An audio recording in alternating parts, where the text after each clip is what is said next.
సినీ fans top stars movies కోసం ఆసక్తిగా ఎదురు చూస్తున్నారు. అయితే వారి అభిలాష తీరడం లేదు. ఈ ఏడాది జనవరి సంక్రాంతి సీజన్ అయిన తర్వాత నుంచి మొన్న కల్కి 2898 రిలీజ్కు మధ్యకాలంలో ఒక్క స్టార్ హీరో సినిమా కూడా రిలీజ్ కాలేదు. దాంతో సినిమా అభిమానులు నిరుత్సాహానికి గురయ్యారు. ఆ మాటకొస్తే అగ్ర కథానాయకుల్లో ప్రభాస్ ఒక్కరే మంచి స్పీడ్ మీద ఉన్నారని చెప్పవచ్చు. ప్రభాస్ గత సంవత్సరం ఆదిపురుష్, సలార్ చిత్రాలతో పలకరించారు. ఈ ఏడాది కూడా కల్కితో సందడి చేస్తోంది ప్రభాస్ ఒక్కరే.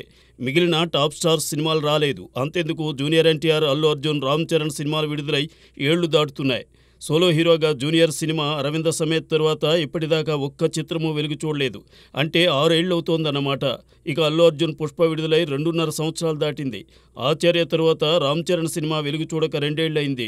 ఇలా టాప్ స్టార్స్లో పలువురు ఇంత సమయం తీసుకుంటూ ఉంటే టాలీవుడ్ సక్సెస్ రేటు ఎలా పెరుగుతుందని పరిశీలకులు ప్రశ్నిస్తున్నారు. వీరి సినిమాల జాప్యంలో దర్శకుల ప్రమేయమే అధికంగా ఉందని తెలుస్తోంది. ఇటీవల అల్లు అర్జున్ పుష్ప 2 కోసం పెంచిన గడ్డాన్ని తీసేసి విదేశాలకు వెళ్లారు. దాంతో పుష్ప 2 షూటింగ్లో మరింత జాప్యం జరగనుందని వినిపిస్తోంది. పుష్ప దర్శకుడు సుకుమార్ చాలా నిదానంగా సీక్వెల్ తెరకెక్కిస్తూ ఉండడం వల్లే హీరో అర్జున్ కోపం వచ్చి గడ్డం తీసేశారని టాక్. అదిలా ఉంచితే జూనియర్ ఎన్టీఆర్తో దేవరను 2 భాగాలుగా తీస్తున్న కొరటాల శివ సైతం మొదటి భాగాన్ని పూర్తి చేయడానికి 2 ఏళ్లు తీసుకున్నారు. ఇక 2 ఏళ్ల నుంచి కొత్త సినిమాలో కనిపించిన రామ్ చరణ్ శంకర్ దర్శకత్వంలో గేమ్ చేంజర్లో నటిస్తున్నారు. ఈ సినిమా అప్పుడు ఇప్పుడు అంటున్నారే తప్ప పూర్తయిందని చెప్పడం లేదు. పైగా శంకర్ భారతీయుడు 2 అంతగా ఆకట్టుకోలేకపోయింది.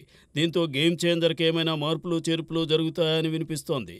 ఇలా సుకుమార్, కొరటాల శివ, శంకర్ ముగ్గురు ఆలస్యం చేస్తే ఈ ముగ్గురు టాప్ హీరోస్ సినిమాలు అనుకున్న సమయానికి వెలుగు చూడలేవు. దాంతో అభిమానులు మరింత నిరాశకు గురయ్యే అవకాశం ఉంది.